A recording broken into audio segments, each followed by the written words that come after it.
When I first bought the house at 213 Brighton Hollow, I thought I'd finally outrun the noise. After years of living in New York City, sirens, yelling, the dull thrum of life never fully sleeping, I craved quiet. I was 35, newly divorced, and desperate for a reset. The listing for the old two-story colonial in New Hampshire read like a dream: full basement, 3 fireplaces, no neighbors for a half-mile in any direction. It felt like the house had been waiting just for me. But there was something the listing didn't mention. The switch. It was located in the farthest corner of the basement, on the cracked concrete wall just beneath the original storm drain. No markings. No wires leading in or out. Just a single rusted light switch on a wall that had no corresponding light. The previous owner, an elderly man named Raymond Grisham, had passed away in the house. The real estate agent brushed it off: natural causes, nothing suspicious.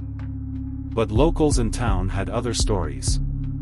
When I went into the hardware store to buy sealant for the basement's faint mildew smell, the woman behind the counter glanced at my receipt and murmured, "Brighton Hollow? That place still standing?" I smiled awkwardly. "Just needs a little work." She didn't smile back. "Don't go down there at night," she said. "Especially not around midnight." I chalked it up to local superstition. The town had that eerie, Stephen King kind of charm, where everyone seemed like they were playing a character from a half-remembered nightmare.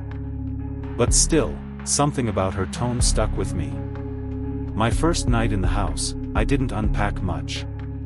Just the mattress, a lamp, and a box of books. I left the rest for the next day. Around 11:55 p.m., I was brushing my teeth when I heard a click from below. It wasn't loud. It was soft, so soft I thought I might have imagined it. But it happened again 5 minutes later. A sharp, mechanical click. Then silence. The basement door was open. I had left it ajar to air it out. The smell of wet stone was always heavier at night, like the house exhaled secrets after sundown. I stood at the top of the stairs for a long time, just listening. Nothing. No footsteps, no movement. Just that click, and a sudden, inexplicable sensation of cold air drifting up the staircase. I closed the door. The next day, I ventured down. I followed the switch's position carefully. I even brought a voltage tester. Nothing. No juice. No cables. The wall behind it didn't even seem to have insulation. I unscrewed the plate and was stunned to find that the switch didn't connect to anything. It was just there, mounted directly to stone, like someone had embedded it for decoration. That night, I waited. I sat at the kitchen table with a clear view of the basement door. Midnight came. Click. It echoed through the pipes, loud and deliberate. I sprang up, heart racing, and flung open the door. The basement was completely dark. My flashlight cut through the gloom, and I navigated to the switch. It had flipped up. I knew I left it down. I stared at it, sweat prickling at my back. I flipped it off. The room fell into silence. I waited. Nothing. The next night? The same thing. Click. Midnight. Switch up. I tried taping it down. I wrapped duct tape across the entire plate. Still, click. The tape tore as if something inside forced its way back up. I installed a motion sensor camera. The file was corrupted. I pulled the entire panel off the wall. And yet the next night, there it was, a new switch, in the same place, pristine, ready to be flipped. By week's end, I began dreaming of it. Of standing in the basement, naked and cold, as the switch hovered in midair, glowing faintly, humming like a distant choir. And the worst part was, I felt the overwhelming urge to flip it myself. Like something in the house was waiting for me to do it. Calling me to join the chorus. By the second week, I stopped trying to explain it. I had made every rational attempt. I checked the breaker panel, clean. I called an electrician from town. He squinted at the switch, ran his fingers along the concrete, and stepped back like he'd touched a snake. "There's no line. This isn't wired to anything," he muttered, frowning. "So you're saying it's decorative?" "No. I'm saying it shouldn't do anything." "And yet," he said, "it flips itself up. On its own. That's not normal." He left in a hurry. Didn't even charge me. The locals avoided eye contact when I brought it up. It was like I'd stepped into some unspoken rule: we don't talk about the house on Brighton Hollow. A waitress at the diner finally leaned in, whispering over my scrambled eggs. "Raymond Grisham used to hear things too," she said. Said the switch kept him up. Said when it was on, he'd see lights under the door. Choir music. I stopped chewing. "What kind of choir music?" She hesitated. "Old church hymns. In Latin." I hadn't told anyone, but I'd heard the singing too.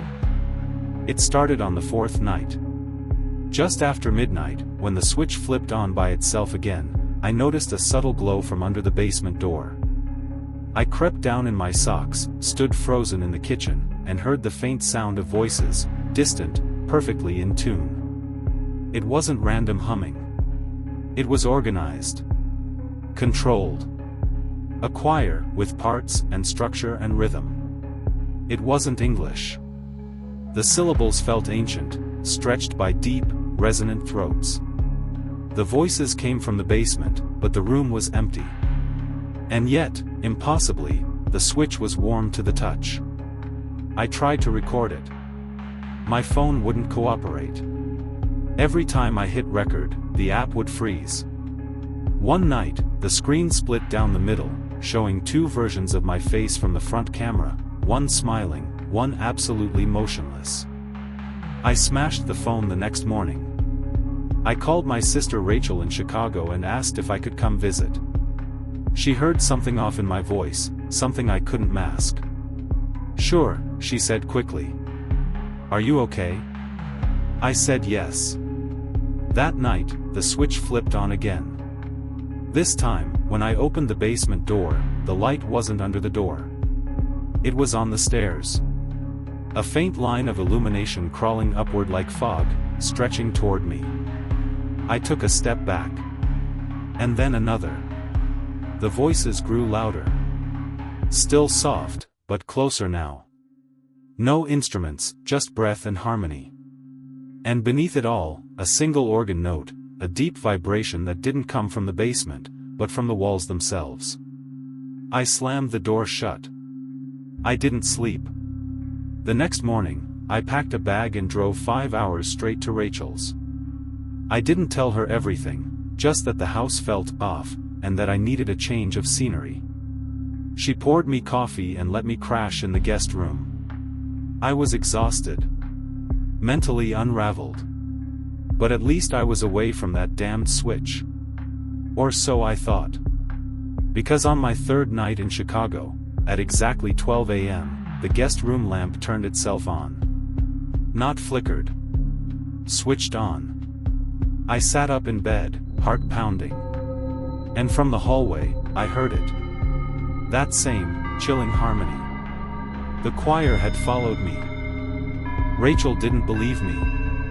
She was kind, concerned, even made chamomile tea, but when I told her about the lamp turning on by itself and the faint singing in the hallway, she smiled too carefully, like someone handling a fragile lie. "Maybe you're just tired," she said. "You've been through a lot with the house. Sleep deprivation can do weird things." I didn't argue. But deep down, I knew this wasn't sleep deprivation. This was persistence. Something had attached itself to me, and no amount of distance or logic could keep it away. That night, I stayed awake on purpose. I kept every light off. Sat in a corner of the guest room, holding a kitchen knife like it was a holy relic. Midnight came. And with it, the choir. Not loud. Not violent. Just there. It crept in like mist, a hum first, then syllables I couldn't recognize but somehow understood. Words that made my skin crawl and eyes water. They sang in unison, an ancient liturgy that curved inside my skull. I covered my ears. The air felt heavier. My breath steamed in the cold. And then, I saw the switch. It was mounted on the wall across from me. Plain. White. But I hadn't noticed it before. It wasn't part of the guest room. Rachel hadn't renovated. And yet, it was there, like it had always been. And it was in the on position. I lunged toward it and flipped it down. The singing stopped. Just like that. A vacuum of silence filled the room, deeper than any quiet I'd known. Not peace, emptiness. Rachel found me the next morning curled in the corner, eyes wide open. I didn't remember falling asleep. She insisted I see a doctor. I agreed, just to make her stop worrying. I even booked a therapist. Said all the right words about trauma and coping. But I wasn't coping. I was running. And whatever this was, it was faster than me. Back in Vermont, I made the decision, the switch had to be removed. Properly. If it was tied to the house, if it originated there, then it had to be cut out from the root. I hired a demolition crew. Told them I was remodeling the basement. 3 guys with saws and masks came in and ripped the panel clean off. We found no wiring. No source. Just an empty box embedded in the concrete like a tumor. Still, I felt relief when they pulled it out. I filled the cavity with salt, then sealed it with cement myself. Old folklore. My grandmother would have approved. That night, I watched the basement door. Midnight passed. No singing. No lights. No switch. I slept for the first time in weeks. 3 days later, I started hearing footsteps. They came from the attic, not the basement. At first, just creaks. But then, definite steps. Someone walking in a slow, steady circle above my bedroom ceiling. I climbed up the ladder the next morning and found nothing but dust and mouse droppings. No footprints. No signs of anyone, or anything. But nailed to one of the wooden beams above the insulation, I found a sheet of paper. Burnt at the edges. Yellowed. It was music. Handwritten notation in crimson ink. A 4-part choral harmony. The title? Lux Tenebris, Latin for light of darkness. And beneath the final bar, to be sung at midnight. I didn't know it yet, but I was no longer just the listener. They were preparing me for something else. Something far worse. I burned the sheet music that morning. Every bar, every crimson note, consumed in the fire pit behind the house. But by the time the flames turned it to ash, I already had it memorized. It was like the song had embedded itself beneath my skin. The harmonies haunted the back of my tongue.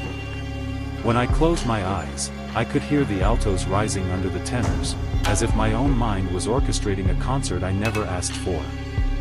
That night, I made the mistake of humming a single measure, just one, while brushing my teeth. I caught myself in the mirror. My mouth moved, but the voice was not mine. Too low. Too full. Like a dozen throats singing through one body. I spat the toothpaste out and stared at my reflection. Behind me, in the mirror, a light switched on. But the room behind me was dark. I turned around, nothing. The mirror flickered. And then I saw it, the switch was back. Not in the guest room. Not in the basement. Now it was in the hallway, mounted directly beside the attic ladder. Same design. Same faint hum around it like static electricity in the air. And it was flipped on. I didn't touch it. Not this time. Instead, I climbed the attic ladder with my phone flashlight. Every board creaked louder than it should. The insulation pulsed under the heat. It smelled like burnt paper. The attic was empty, except now, in the far corner, a wooden chair faced the wall. Not old. New. Smooth pine legs. There was a black robe folded neatly across it. And beside it, pinned to the wall, another sheet of music. Same ink. Same signature. Only this time, the Latin had changed. Ad lux semper. Toward the light, always. I didn't take it. I didn't touch the robe. I climbed down. And that night, for the first time in weeks, the singing resumed. But this time, I wasn't the only one who heard it. Rachel called me from across the state line. Her voice shook. "Ethan, please tell me you're not playing anything right now." My heart stopped. Why? Because I'm hearing a choir. Outside my window. At midnight. Just like what you described before. I didn't know what to say. My knees buckled. I pressed the phone to my ear harder. She continued. "And the worst part? It's singing your name." I ran outside. Nothing but wind and stars. The house sat silent behind me. No music. No switch. Just shadows. But deep in the woods, something blinked, like a small white light. Then another. And another. It wasn't fireflies. They blinked in sequence, following a rhythm I knew too well. The choir had moved. And I realized then, removing the switch hadn't destroyed anything. It had only freed it. Rachel arrived 2 days later, eyes hollowed, voice frayed from lack of sleep. She hadn't even brought her suitcase. Only her cat, and an old hymnal from her childhood that she now carried like a talisman. "They followed me," she said the moment I opened the door. "Or maybe, they never left you." I didn't ask her to elaborate. There was no need. That night, we sat together in the living room, surrounded by lit candles, trying to drown the silence in vinyl records. The turntable spun quietly. Chopin, Debussy, Miles Davis. But nothing stayed on longer than 5 minutes. The sound would distort, slow down, then die, always at the exact stroke of 11:57 p.m. And at midnight? The switch turned on again. Now it wasn't in the basement, or hallway, or attic. It was in the kitchen. Nestled where the coffee pot usually sat, between the outlets.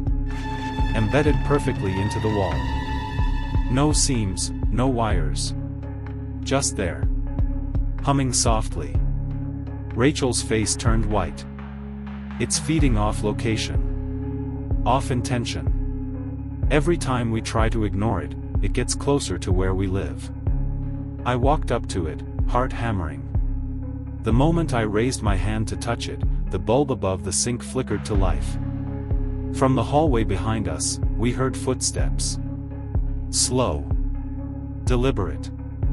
Heavy enough to suggest someone barefoot. But we were alone. We turned together. There, at the end of the hall, the attic ladder had descended on its own. The door above it gaped open, dark as a throat. Rachel whispered, "Don't go up there." "I won't," I lied. But my feet didn't listen. The ladder creaked beneath my weight. Each step I took sent waves of nausea through me. By the time I reached the top, the attic had changed again. Now there were 4 chairs, not one.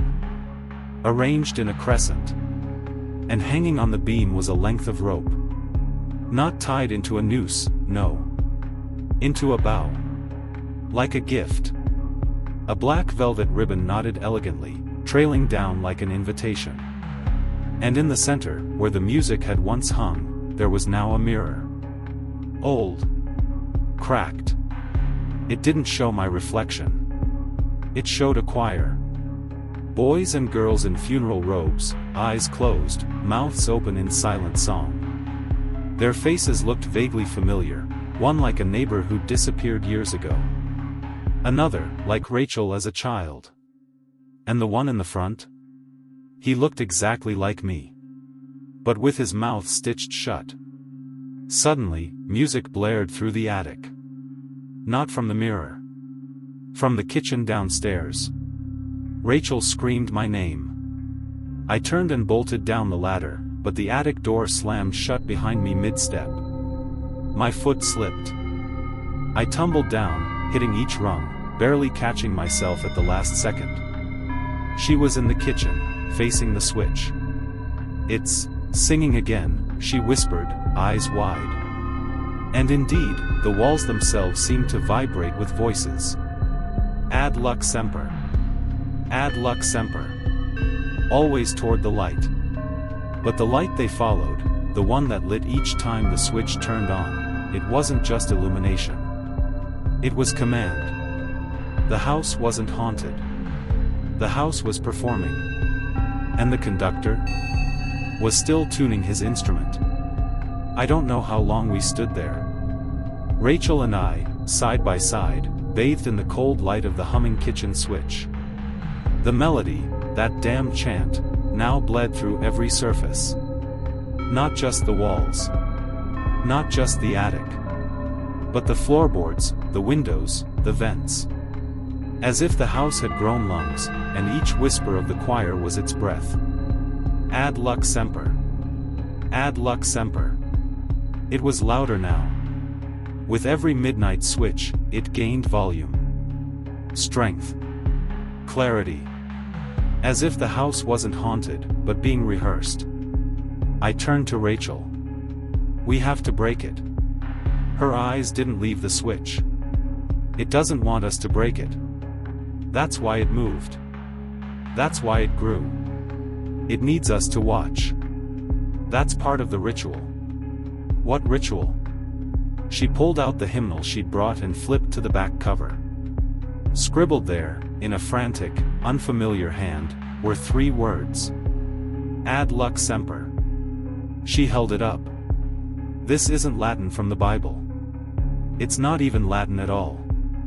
And then she turned to the last page, a torn fragment of a newspaper she had tucked in. It showed a burnt house. Ours. But the article was dated 1954. "This house already burned," she said. I took it from her hands. My stomach turned. 4 children had died in the blaze, along with their music teacher. The only surviving witness was a girl named Rachel, age 7. She blinked at me. "I don't remember this." And then, like air collapsing in a sealed room, the light turned off. Total blackness. No hum. No chanting. Just silence so thick it pressed against the skin. We stumbled back into the living room, hearts thudding. But the lights in there were dead. Windows gone. Door disappeared. Only the attic ladder remained, now centered in the room. And this time, it was me who whispered, "Don't go up there." Rachel didn't move. "I think it needs a finale," she said. "One last song." I shook my head. "That's what it wants." "Then maybe giving it what it wants is how we end it." Before I could stop her, she climbed.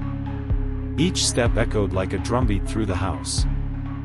And when she reached the top, the attic didn't look like an attic anymore. It looked like a stage. Lit by unseen footlights. Curtains of shadow. And the audience? I couldn't see them, but I could feel them, packed tightly into the walls, their breath heavy, their silence expectant. Rachel stepped to the center, raised her arms, and began to sing. No melody I recognized. Just a raw, human tone of sorrow and resistance. Her voice cracked at first, then steadied, then lifted into something beyond words. A cry of defiance. A plea for mercy. A command to release. The house responded with a groan, deep, ancient, and wet. Boards shuddered. The ceiling warped. The mirror in the attic shattered. And downstairs, the switch blew apart, sparks flying like angry bees. The lights flickered once, then died. I called out to her. No answer. Climbed the ladder. Empty. Just 4 chairs. Just silence. And a single note from her hymnal, fluttering to the floor. To end the song, one must leave the choir. Rachel was gone. The house had taken her, or released her. I'll never know. They found me days later, curled beneath the attic ladder, muttering a melody no one recognized. They say I hadn't eaten. That I spoke only in song. They tore the house down. Built condos on the lot. But every once in a while, at midnight, residents still hear a switch click on behind a wall that doesn't exist. And in the silence that follows, a voice always sings. Ad lux semper. And another joins it.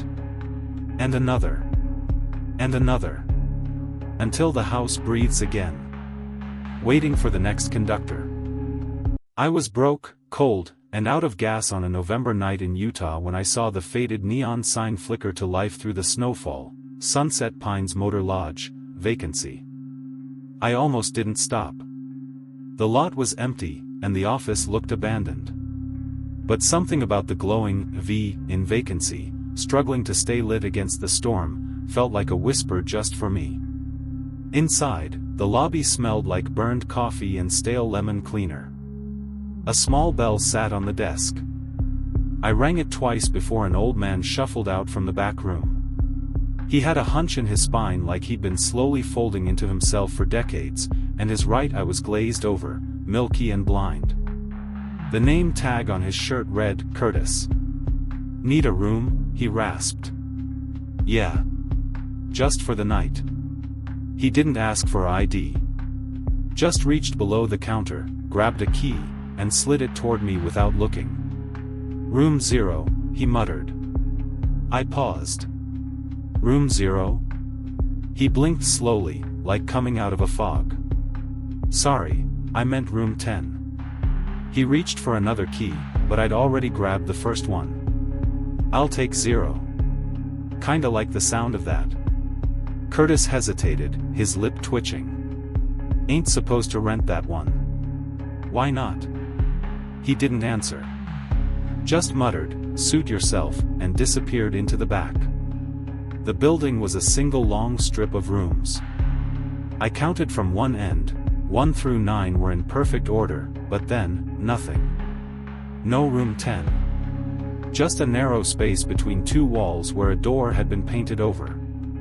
It would have been easy to miss, except the doorframe wasn't flush with the siding.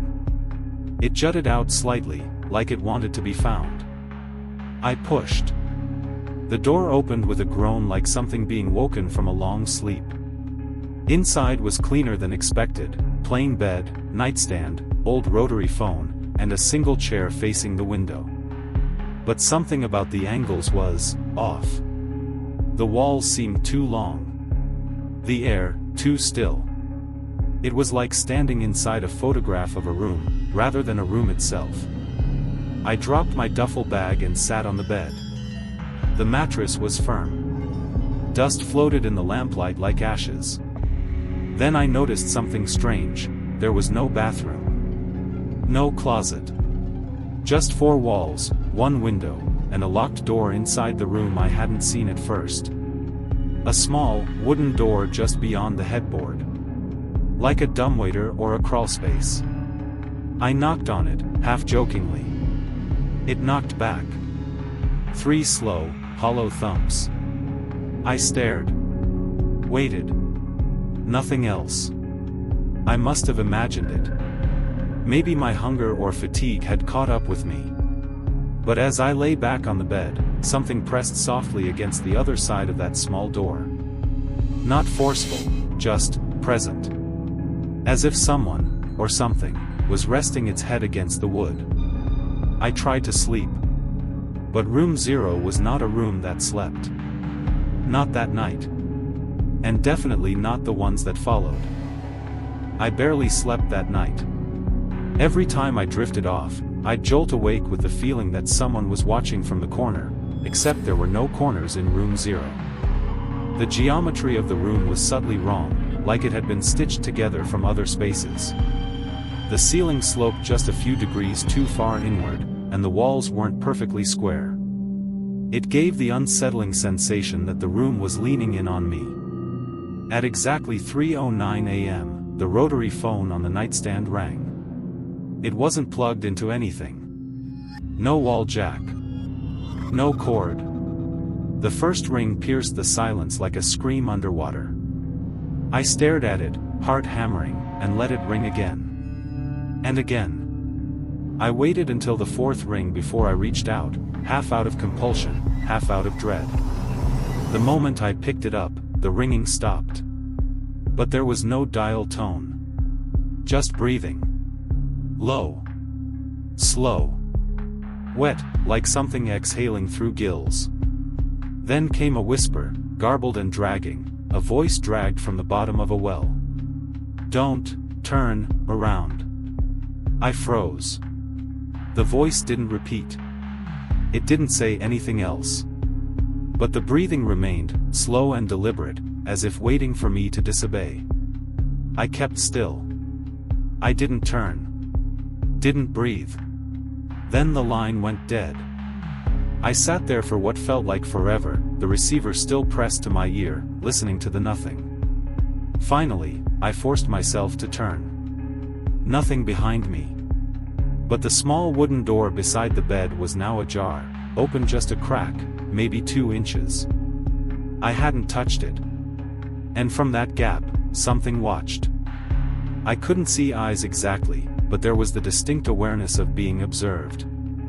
I stood and approached it cautiously, heart in my throat. When I reached out to close the door, I noticed the inside of the wood was clawed, deep gouges etched in long, uneven lines, as if someone had been trying to dig their way out. I slammed it shut. Locked it, though I wasn't sure how the tiny bolt would hold against whatever had made those marks. I considered leaving the room, hell, leaving the entire motel. But when I stepped outside into the cold morning air, I realized the lot was no longer empty. There were cars now, 6 or 7 of them, but no lights on in the other rooms. No signs of movement. As if they'd all arrived at once and simply gone to sleep. I walked over to room 1.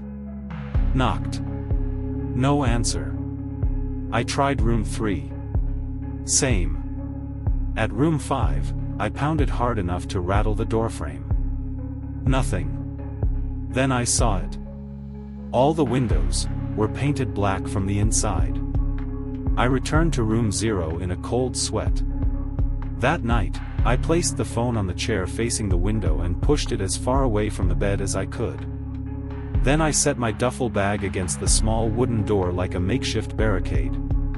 Still, the moment I laid down, I felt the room shift. A pressure, like someone was sitting on the ceiling. No, crawling.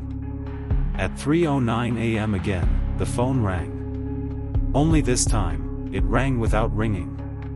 The sound didn't come from the phone, but from the walls. As if room 0 was dialing me directly. Every creak of wood, every groan of the floorboards above, was in perfect rhythm. Like a coded pattern. Then, something scratched from the other side of the wooden door. Not clawing this time. Writing. Like nails tracing letters into the wood. I crept toward it with a flashlight and looked at the surface. For words had appeared, etched faintly into the wood grain. "You were always here." I backed away slowly, turned toward the door to leave, and found it had vanished. There was no exit now. Only room 0. Only me. And something beneath the floorboards, listening. Waiting. The next morning, if you could even call it that, I woke up to the sound of knocking. 3 soft taps. Then silence. I hadn't opened my eyes yet. The room was silent, too silent, and somehow, brighter. As if the ceiling had been replaced by a pale, white sun. I blinked and sat up. The knock came again. 3 soft raps, not from the door, but from the inside of the closet. A closet I was certain hadn't existed before. It was to the left of the small desk, where a faded painting of a pine forest used to hang. The painting was now gone. In its place, a narrow door stood ajar, just a sliver open, as if daring me to pull it wide. There was movement inside. I saw a shadow shift. Something breathed out, low and trembling. And then, a voice. Not a whisper. A man's voice. Clear and hoarse, like sandpaper over glass. I came back, but I shouldn't have. I leapt away, knocking over the desk lamp, heart jackhammering in my chest. I grabbed the handle of the main door and yanked, still no use. It wouldn't budge. The hinges didn't even creak, as if it wasn't a real door at all. I turned back toward the closet. The voice spoke again. "Curtis. You have to listen to me. They won't let you leave. Curtis. My name. I hadn't told it to anyone here. I hadn't signed a guest book. I hadn't even shown an ID. I hadn't needed to. I approached the closet slowly, flashlight in hand. The light flickered as I neared the threshold. The space beyond was a narrow corridor, impossibly deep. The air was colder, metallic. Like blood and ammonia. Something moved at the far end. Crawled? No, limped. Then he stepped forward. A man, barefoot, in motel pajamas, the kind with white pinstripes and buttons down the chest. His face looked melted. Eyelids sewn shut. Mouth half covered by gauze soaked in dark yellow. He was sobbing, not from pain, but from the knowledge of something far worse. He held out one hand toward me, trembling. "They took my eyes so I wouldn't see the exit," he rasped. "I found it. I swear I found it. But when I crossed, it just led me back here." He collapsed, and his body dissipated into a burst of black dust, as if he'd never been flesh at all. I staggered back. Hit the nightstand. The rotary phone fell to the carpet with a muted thud, and rang the moment it touched the floor. I didn't answer this time. I ran to the mirror above the sink, half hoping this was some stress-induced hallucination. But the mirror didn't show my reflection. Instead, it showed another version of Room 0. Same layout. Same furniture. But burning. Everything aflame, the mattress, the curtains, the walls. And in the center of it all, me, burning too, but still alive, screaming soundlessly, as something with no shape loomed behind me. Then the mirror cracked, from corner to corner. The image disappeared. Just my pale face remained, distorted and broken. The lights in the room flickered. The door shook on its hinges. And from somewhere deep below the floorboards, a chorus of voices whispered. "Curtis isn't your name anymore." That night, I didn't sleep. Because the closet never closed again. And behind its black threshold, I heard dozens of voices whispering names that were once mine, spoken like eulogies. I had the sick feeling that if I stayed long enough, I wouldn't just forget how I got here. I'd forget I ever existed outside of Room 0 at all. I don't know how I found the hatch. Maybe it had always been there, beneath the thin rug by the bed, or maybe the room gave it to me once it decided I was ready. That's how Room 0 felt sometimes. Like a living thing that needed you to see certain truths in the right order. A puzzle box with rules that changed depending on whether it liked you. I peeled the rug back with shaking hands. There it was, a small metal trapdoor flush with the floorboards, padlocked with a rusted latch. My fingertips hesitated over it. The padlock looked ancient, but it wasn't locked. Just, resting there. Waiting to be removed. When I pulled it open, the creak sounded wet, like it came from something inside the hinge rather than the hinge itself. A staircase dropped into darkness below, steep and narrow, carved from raw wood and stone. It didn't look like it belonged to a motel. It looked older. Primitive. I didn't bring a flashlight this time. I brought the mirror shard. The one from the cracked glass above the sink. As I descended, I pressed it to the wall. To my horror, the mirror began to glow.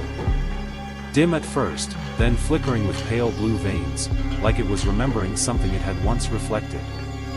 By the fifth step, I started hearing the sounds. Breathing. Dozens of breaths. Raspy. Measured. Human, but off. Like they'd learned to mimic human rhythm rather than produce it naturally. They came from the walls. From the steps. From the darkness below. I should have turned back. But I didn't. The stairs ended at a door made of old cedar, covered in names. Not carved. Written in blood. Curtis. Janelle. R. Ortega. M. Clemens. Names I didn't recognize, and mine, written 3 times. Once on the top. Once in the middle. And once freshly scrawled across the bottom, still dripping. The door opened without touch. The room beyond was impossible. A long hallway, lit by soft red lights embedded in the ceiling like dying stars. Along either side were rooms, dozens of them, with open doorways. Each room contained a single item, a rocking chair, a broken violin, a child's shoe, a VHS tape, a melted wax statue. It was like a museum of forgotten grief, each exhibit echoing memories that weren't mine but still made me want to vomit from sorrow. And in the center of the hallway stood a man with no face. No eyes. No mouth. Not even skin, just blank, pulsing muscle tissue, like someone halfway through creation. He turned to me without turning. He had no head, but I knew he was looking. Then he spoke, not from a mouth, but from inside my head. You are not the first. You will not be the last. The voice sounded like a crowd whispering at once. Like funeral sermons over old cassette tape. Room 0 does not rent. Room 0 replaces. I tried to step back, but my legs wouldn't move. Each guest leaves behind a version. A shard. A scream. He raised a hand and pointed to the mirror shard in my palm. That is not glass. That is you. The shard began to hum. It reflected not my face, but the faces of all the others who had stood here. A child missing her eyes. A priest weeping blood. A woman with stitches sewn across her lips. Then, me. And I wasn't alive. I was ash, suspended in the act of burning. The man with no face moved closer. He didn't walk, he glided, 1 inch off the ground. He pressed his finger to my forehead. To leave, you must choose what to forget. I screamed. And everything went white. I woke up back in the motel room. Room 0. But something had changed. There were no windows. No closet. No bed. Only the desk. And on it, a form. A guest book. My name was the only one written in it. I reached for the pen to sign something else, anything, but I didn't know what name to write. Because I couldn't remember who I was anymore. I left room 0 barefoot, with the guest book page still fluttering behind me. I don't remember opening the door. I don't remember packing. 1 minute, I was staring into the void that used to be a mirror. The next, I was outside, my legs carrying me toward the gravel lot as if running might outrun whatever had attached itself to me. The Nevada sun was still blazing above. The motel looked normal again. Quiet. Cheap. Beige. But nothing felt real anymore. I got in my car and drove. I didn't stop to think.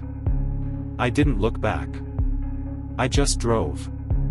Highway 95 stretched endlessly ahead, carving through the desert like a promise of freedom. Mile after mile of cracked asphalt shimmered under the heat.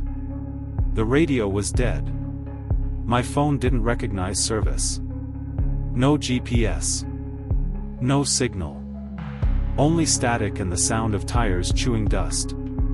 An hour passed. Then two. The mountains didn't shift. The scrubland didn't thin.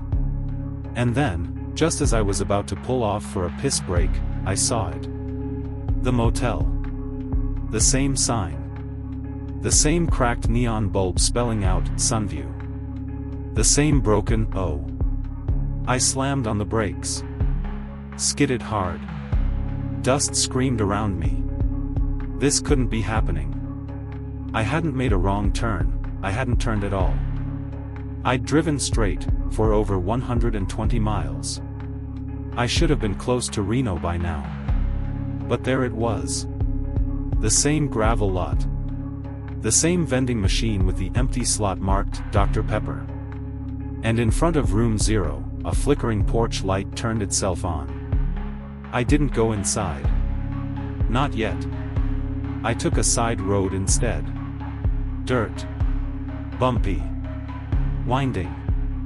I let it scrape the bottom of the car, let it throw dust into the air. I drove until the sun dipped low and the stars came out like silver pinpricks. Eventually, I hit a fork in the road. One side led toward a dried-up creek. The other into a narrow canyon. I chose the canyon. Halfway through, the headlights flickered. Then failed. Then came back, but everything looked wrong. Desert had turned to salt. The cacti were now charred crosses. The moon had two faces. And far ahead, perched like a tumor on the Earth's spine, stood that same motel. Only this time, the Sunview sign said something different. It read, "Welcome back, Curtis." The letters burned hot red. The O wasn't missing anymore. It was spinning. Slowly. And underneath, in smaller flickering bulbs. Room 0 is waiting. I turned off the car. Stepped out. The world smelled like static and old meat. There were no crickets. No wind. Only the sound of breathing, like the desert was alive now. Not whispering, inhaling. I screamed. Loud. Raw. I screamed until my voice cracked. And then I saw a figure across the lot. Standing outside room 0. It was me. Wearing the same shirt. Same jeans. But his eyes were wrong. Solid black. Like burnt glass. He waved. Not at me, but as me. Then he opened the door to room 0 and walked inside. I didn't follow. I collapsed to my knees in the gravel. I cried. Because I realized something that made my blood go ice cold. I never left. Every mile I drove, every road I took, was inside room 0. It wasn't a place. It was a loop. A shell. A mirror pretending to be freedom. And it was learning. Growing. Adapting to me. It wanted me to forget the outside world. To forget who I was before I knocked on that damn door. I whispered to myself, over and over, like a prayer. My name is Curtis Dent. I was born in Montana. I teach high school biology. I don't belong here. I don't belong here. I don't. But even my name felt fake now. Fabricated. Invented by something that knew I'd need something to hold onto while it hollowed me out. Curtis didn't remember standing up. He only remembered the way the gravel crunched beneath his feet like bones breaking in shallow dirt. The wind had stopped completely. The world had become a photograph, faded and motionless. He was back in front of room 0. The door was already open. Inside, the lights were on. Yellow. Dim, buzzing softly like dying fireflies. Curtis stepped over the threshold without meaning to. The air hit him immediately, hot and stagnant, like breath held too long in a sealed coffin. The room looked just as he had left it, same brown shag carpet, same dated wallpaper curling at the corners, same dusty TV that showed nothing but snow. But something was different now. There was weight. Not metaphorical. Actual pressure, like the air itself had gained mass. On the bed sat a suitcase. His suitcase. He hadn't packed it. He hadn't brought it. But it was his. The faded leather. The red nylon strap he'd added in college. And his name, still scrawled on the tag in Sharpie. Curtis Dent. He opened it. Inside were things that shouldn't exist. A bloody scalpel. A vial filled with a flickering green fluid. A motel guest log, bound in human skin. And a mirror. Small. Oval. Pocket-sized. When he looked into it, he didn't see himself. He saw the room. Behind him. Except, he wasn't in it. Instead, another version of Curtis was standing there. Not looking into the mirror, but watching him through it. Curtis turned fast. The room was empty. The bed sheets were starting to rise and fall. Curtis backed away, but the floor stretched. The walls stretched.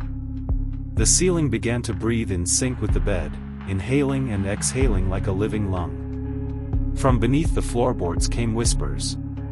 Curtis tried to leave. The door was gone. In its place was a mirror. Tall, full-length, framed in rusted nails and old teeth. And in it, Curtis saw every version of himself he had ever been. A child in a birthday hat. A teenager holding a frog in biology class. A young man in a dorm, eyes hollow with insomnia. A teacher. A drunk. A man on a lonely highway. All of them staring back. None of them blinking. The whispers grew louder. Now they were words. Curtis, you never checked out. You were always going to stay. We remember when you built the room. Curtis screamed, backed away from the mirror, but the bed behind him had vanished, replaced by a pit. A circular hole in the floor, lined with motel keys. Room 1. Room 2. Room 3. All the way to room 13. And then, room 0. The key to room 0 pulsed in the center. A dark red, like something alive. Curtis knew what it wanted. Not fear. Not escape. Acceptance. He dropped the suitcase. Stepped into the pit. Picked up the key. Suddenly, the room was gone. He stood again in the desert. The motel stretched out before him, clean, new, unbroken. Guests walked in and out. Families. Travelers. Nothing strange. Nothing haunted. And yet, none of them ever turned to look at room 0. Even when they passed it. Even when the doorknob twisted itself. Curtis turned. In the glass of the motel office, he saw his reflection. Only it wasn't his face anymore. It was the other Curtis, the one who had waved from across the lot. The one with the black glass eyes. Curtis grinned. Not he. The reflection. And then, he whispered. You finally moved in. And in the window above the motel, the neon letters flickered once more. But this time, there was no name. Only. We never let go. And in room 0, the light stayed on. Waiting. Always waiting. I wasn't supposed to be at Camp Dry Ridge that summer. I had just lost my job in Chicago, and all I wanted was silence. My cousin Maya, who managed a remote camping retreat in Western Oregon, offered me an off-season caretaker position. Cabin 9's yours if you want peace and no phone signal, she joked. I said yes within seconds. Dry Ridge wasn't a children's camp anymore. It had been converted into a rustic digital detox retreat for burned-out tech workers. The cabins were tucked deep within the forest, spread along an old ridge trail. Mine, Cabin 9, sat the farthest from the main office, just shy of a broken wooden sign that once read, "Do not go past here after dark." That should have warned me, but I brushed it off as leftover kids' camp spookiness. On my first day, Maya handed me a weathered leather ledger. "Camp rules," she said. "And the reservation log. Not digital. Our guests like things old-fashioned." I leafed through it and noticed something strange. Every cabin had its list of guests and checkout dates. But Cabin 9's page was filled with scratched-out names. Sometimes the same name repeated across different dates, only to be crossed out again. And then, a final name, circled and underlined in red ink, Jonas Greer, do not assign. No date. No explanation. "Maya," I asked, pointing to it. "Who's Jonas Greer?" She stared at the page for a beat too long. "Old story," she muttered. "No one stays in 9 except staff now. You're not a guest. Just, don't go snooping, okay?" That night, as I lay on the creaky cot, the ledger sat on my nightstand, pages slightly curled from damp. I stared at Jonas's name for a long time before switching off the oil lantern. I told myself stories couldn't hurt me. But then came the scratching, slow, rhythmic scraping along the wooden frame of my cabin window. The forest was dead quiet otherwise. No wind. No insects. Just that one sound, like someone dragging a nail along the outside wall. I didn't move. Just lay there in the dark, frozen, until the sound stopped. I told myself it was a raccoon. Or a pine branch. I hadn't noticed, until the next morning, that Cabin 9 had no trees near the window. And no scratches on the outside either. The next morning, I went down to the main lodge to grab coffee and avoid the silence that hung heavy in Cabin 9. Maya was out on a supply run, leaving me alone with the giant bulletin board that served as Camp Dryridge's so-called navigation center. It was cluttered with hand-drawn trail maps, wildlife warnings, missing item notes, and postcards from former guests. I looked for Cabin 9 on the big laminated trail map pinned at the center. It wasn't there. I traced the familiar curve of Ridge Road with my finger. Cabins 1 through 8 were all clearly marked. A dotted footpath meandered to an open viewpoint near a ravine. But where 9 should have been, nothing. Just a shaded patch labeled Old Pines. I asked Iris, one of the younger workers who was sweeping the lodge floor, "Hey, this map's missing a cabin, right?" She looked up, confused. "Which one?" "9. Mine." Her brow furrowed. "9? We don't have a Cabin 9. Then she laughed, like I'd made a joke. "You mean the storage shed past the ridge?" "No," I said slowly, "I'm sleeping in it. It has plumbing, electricity, sort of." Now she looked genuinely unsettled. "There's no guest record for 9. We don't clean it. I didn't even know it had a bed." I didn't press her. Back at the cabin, I dug out the ledger and flipped to the Cabin 9 page again. Jonas Greer's name seemed darker somehow. The ink looked fresh, like someone had re-inked it overnight. Beneath his name, I noticed something else, faint pencil markings that hadn't caught my eye before. I held the page under sunlight. It was a crude sketch, a series of uneven lines that resembled trees, a circle marked X near a broken fence, and a single word scribbled in shaky handwriting, "Under." That night, I dreamt of a boy's voice whispering "under the roots" over and over until I woke up sweating. The scratching had returned, except this time it came from beneath the floorboards. I pressed my ear to the wooden planks and held my breath. Something, or someone, was moving under there. Slow dragging, like fingertips against dirt.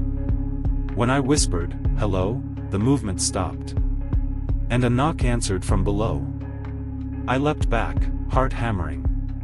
The knock came again, 1, 2, pause, 3.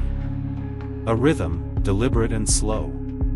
Maya had joked that I'd find peace and no phone signal. She was only half right. The next morning, I borrowed a crowbar from the maintenance shed.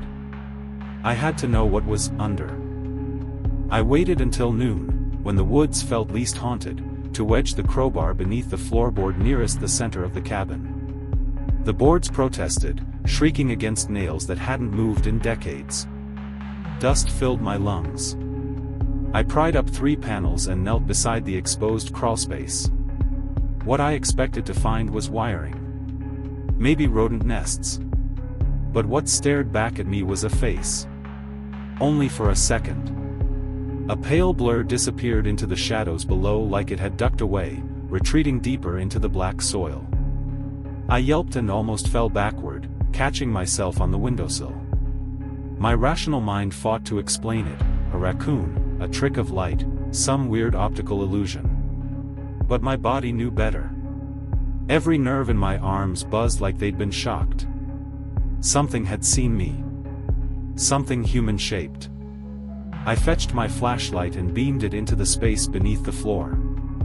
There, just out of reach, lay something that didn't belong in any crawlspace, a child's backpack, its canvas soaked with mildew. I crawled in, dragging my knees along dry-packed earth and a thick carpet of pine needles. My breath echoed unnaturally against the cabin's underside.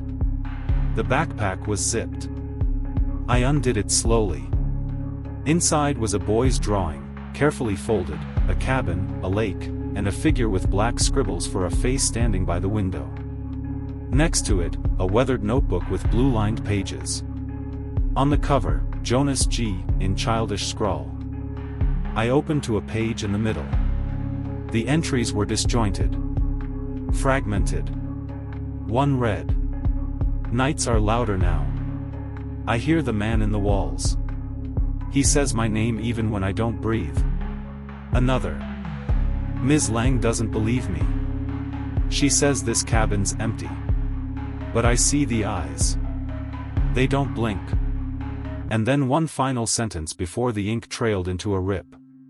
He said I'm the last. That means I don't get to leave. I nearly dropped the book. That night, the cabin felt wrong in a different way, like it wasn't a building anymore, but a trap with walls that listened. I barricaded the door, drew every curtain, and kept the flashlight in hand. The trees outside didn't move. No wind. No owls. Not even the usual creaks of forest life. But from beneath me, beneath the floor, something started to hum. A low, guttural hum like a distant motor or a buried song. I pressed my ear to the wood again and heard it more clearly this time. It was a voice. Humming a lullaby. The same one my mother used to sing before she died. I was 32. No one alive knew that melody. No one. I didn't sleep that night. By morning, the notebook was gone. So was the backpack. The floorboards? Back in place. Nailed shut. I didn't leave the cabin. Not out of fear, I told myself, but out of obligation. Something about what I'd found beneath the floorboards, about Jonas G., about that damn humming. It was bait. The kind of bait you know you shouldn't take, but can't stop moving toward. I sat at the cabin's tiny dining table with the folded drawing. My fingers traced the figure in the window, the one with no face. The lines were violent. Pressed hard. The crayon had torn the paper. Something in Jonas had known, even then, what kind of thing had been watching him. I walked to the edge of the lake again. The morning fog hadn't burned off yet, and the surface was still, a flat, perfect mirror of the sky. But there was something unnatural about the reflection. I realized, with a tightening in my chest, that my cabin wasn't in it. The trees, the dock, even me, I could see those. But cabin 9 was missing, like the lake refused to admit it existed. I dropped to my knees at the dock's edge. The water was so still it looked painted. I leaned forward and touched the surface. It pulled me under. Not like a hand. Not like I slipped. Like the lake itself opened, inverted, and consumed me. I wasn't wet. I wasn't even cold. Just, gone from the surface. I landed in water up to my chest. But it wasn't the same lake. The sky above was black, rippling with veins of red light, like lightning trapped beneath glass. The cabin, cabin 9, stood in the middle of the water, alone. No shoreline. No trees. No way out. A boy stood at the door. He was no more than 9. Blonde. Pale. Wide-eyed. And holding the same notebook I'd seen beneath the floor. He pointed at me, mouth open, but no sound came out. I waded toward him. "Jonas?" I called. The sky cracked. A great groaning sound rose from beneath the lake floor. Not a quake. A growl. The water behind me churned. A shape moved underneath, enormous, impossible, rippling the lake in concentric circles. The cabin's door opened. Light spilled out. Jonas screamed now. His voice shattered the silence.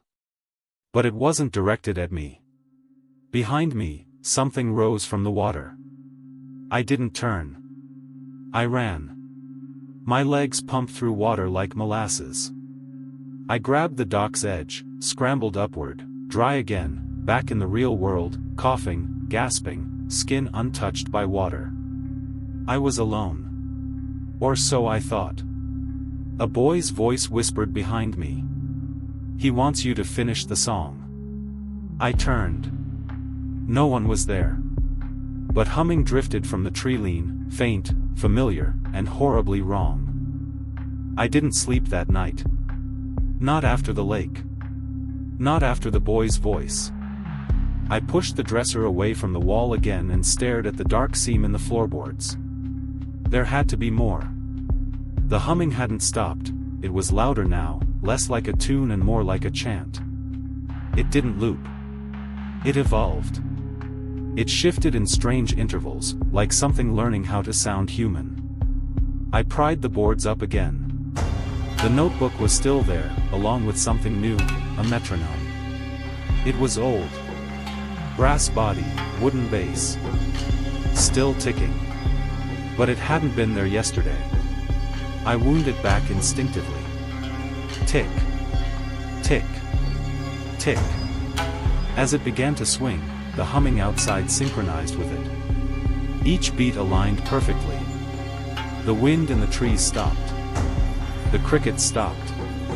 Everything stopped, except for the ticking in that voice, no longer just humming, but now singing, low and mournful. And beneath that voice, another. A deeper one. Male. Jonas's childish handwriting had changed midway through the notebook. In the final pages, something else had taken over. Words slanted downward, ink smeared as if written in panic. He lives between the seconds. Do not follow the rhythm. If you do, he sees you. I looked up, heart pounding. The metronome kept ticking. The ticking was too perfect. Too loud now. I smashed it with my boot. The air snapped back, like a rubber band released. A pop rang out from inside the cabin. Every light died. The temperature dropped. And from the ceiling, I swear to God, from the ceiling, something fell. Not physically. More like a shadow stretching downward from the apex of the room, becoming thicker, heavier, until it dripped in chunks, like oil trying to take form. I backed toward the door. My breath clouded in front of me. I could see the shape now, even in the dark, arms too long, head too smooth, face blank except for a slit of a mouth, sewn shut. Then it opened. The hum came from there. No lungs. No tongue. Just sound, flowing from that impossible mouth like smoke. And as it did, the drawing I'd left on the table began to move. Slowly, the figure in the cabin window turned its head, until it faced me directly. Jonas hadn't been drawing what he'd seen. He'd been warning whoever came next. I ran again. I didn't care about my car keys. I didn't care about my bag.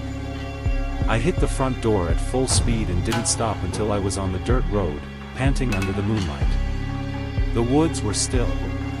But something was behind me. Not chasing. Just watching. I could feel it now. It had seen me. And worse, it now knew I'd heard the song. I spent the next 3 days in a cheap motel 30 miles from the lake, sleeping with the lights on and the TV blaring static just to drown out the ticking sound that now echoed inside my skull. I couldn't escape it. Not really. Every few hours, I swore I saw the silhouette again. On the motel curtains. Reflected in the window glass behind me. Never moving. Never close. Just watching. Patient. I burned Jonas's notebook in the motel sink. It didn't scream. It didn't resist. But the smoke smelled like wet soil and iron. On the 4th day, I went back. I know how that sounds. But I had to. That's how it works, doesn't it? You don't get to witness something like that and then pretend it didn't touch you. You don't get to walk away without something following. The ranger station at the edge of the forest was empty. Abandoned, almost. I found a single key hanging on the wall marked Cabin 9. As if waiting. I hiked back alone. No flashlight. Just my phone's screen. The woods seemed to breathe around me. The further I walked, the more time stretched. At one point, I swear the trees began to sway to a rhythm I couldn't hear. It was like nature itself was being conducted. Cabin 9 looked untouched. Inside, the metronome was whole again. Untouched. Ticking. Jonas's drawing was back on the table, only now, there were 2 figures in the window. One tall. One short. I knew what I had to do. I sat in front of the metronome and closed my eyes. Tick. Tick. Tick. It changed. At first, I thought I was slipping into a trance, but it was worse than that. The ticks stopped lining up with seconds. They drifted, then doubled, then reversed. Time was unraveling inside that cabin. Then he arrived. I didn't hear footsteps. I just smelled earth and rot. I opened my eyes, and he was right in front of me. No eyes. No face. Just that mouth. Still humming. Always humming. He raised one finger to where his lips should be and whispered, not out loud, but directly into my thoughts. You listened.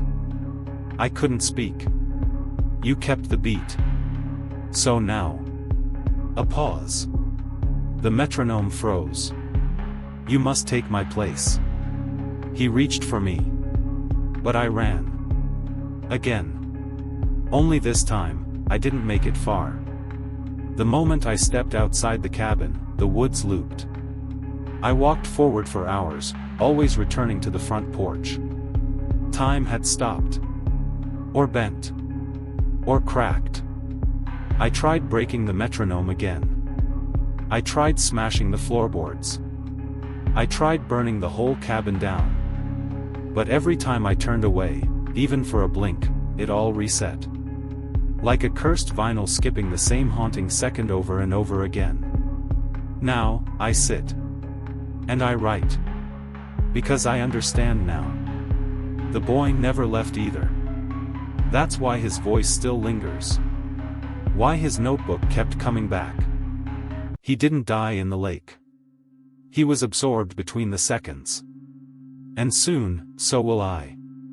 So if you ever find yourself driving past an old dirt trail leading into the pines, and you see a crooked wooden sign that says Cabin 9, do not enter, don't be curious. Don't try to listen. Don't keep the rhythm. Or you'll meet him too. And he's always searching for the next beatkeeper.